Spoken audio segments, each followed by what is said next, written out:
কিছুদিন আগেই তোমাদেরকে একটা ভিডিও পোস্ট করেছিলাম যে এক জায়গায় আমি যাচ্ছি, কিন্তু কোথায় যাচ্ছিলাম সেটা আমি বলিনি।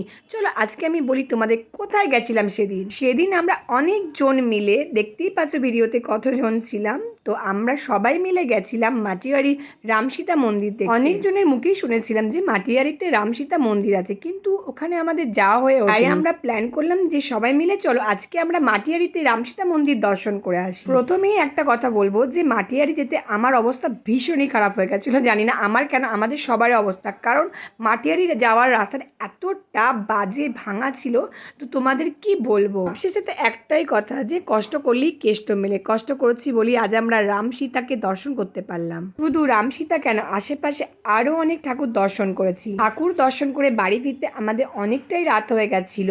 রাত হয়েছে তো কি হয়েছে, আমরা কিন্তু প্রচুর এনজয় করেছি। আর তোমরা কে কে রাম সীতা মন্দির দর্শন করেছো প্লিজ আমাকে জানাও।